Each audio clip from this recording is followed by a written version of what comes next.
Today's reading is Numbers chapter 20. The entire Israelite community entered the wilderness of Zin in the first month, and they settled in Kadesh. Miriam died and was buried there. There was no water for the community, so they assembled against Moses and Aaron. The people quarreled with Moses and said, "If only we had perished when our brothers perished before the Lord. Why have you brought the Lord's assembly into this wilderness for us and our livestock to die here? Why have you led us up from Egypt to bring us to this evil place? It's not a place of grain, figs, vines, and pomegranates, and there is no water to drink." Then Moses and Aaron went from the presence of the assembly to the doorway of the tent of meeting. They fell face down, and the glory of the Lord appeared to them. The Lord spoke to Moses, "Take the staff and assemble the community.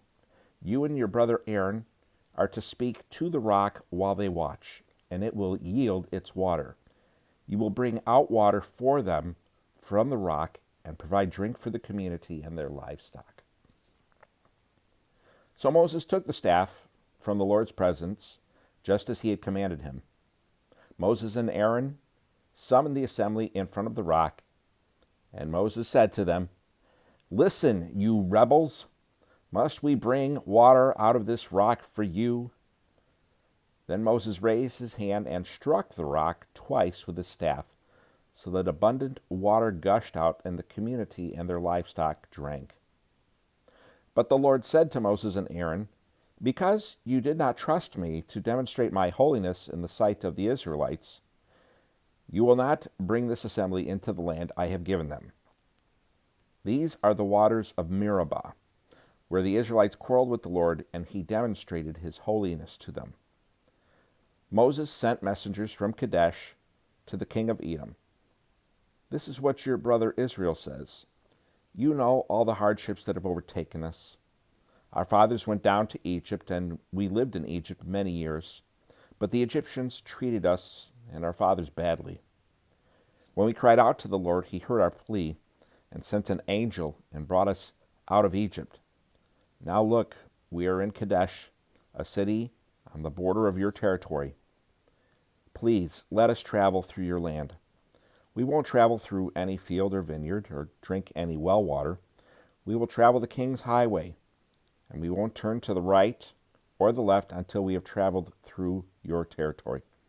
But Edom answered him, "You will not travel through our land, or we will come out and confront you with the sword." "We will go on the main road," the Israelites replied to them, "and if we or our herds drink your water, we will pay its price. There will be no problem. Only let us travel through on foot." Yet Edom insisted, "You may not travel through." And they came out to confront them with a large force of heavily armed people. Edom refused to allow Israel to travel through their territory, and Israel turned away from them. After they set out from Kadesh, the entire Israelite community came to Mount Hor. The Lord said to Moses and Aaron at Mount Hor on the border of the land of Edom, "Aaron will be gathered to his people. He will not enter the land I have given the Israelites, because you both rebelled against my command at the waters of Meribah. Take Aaron and his son Eleazar and bring them up Mount Hor. Remove Aaron's garments and put them on his son Eleazar. Aaron will be gathered to his people and die there." So Moses did as the Lord commanded, and they climbed Mount Hor in the sight of the whole community. After Moses removed Aaron's garments, put them on his son Eleazar, Aaron died there on top of the mountain. Then Moses and Eleazar came down from the mountain. When the whole community saw that Aaron had passed away, the entire house of Israel mourned for him 30 days. Numbers chapter 20. And what a heavy chapter it is. 3 pretty large events. There's actually 4 events that it describes, but one of them, the death of Moses and Aaron's oldest sister, Miriam. And then the people being thirsty and needing water from the rock, and Moses misrepresenting God. He presented God as being angry, and the Lord just said, "Speak to the rock," but Moses was angry and he struck the rock, and God, because of that misrepresentation, said to Moses, "You're not going to enter the land with that misrepresentation."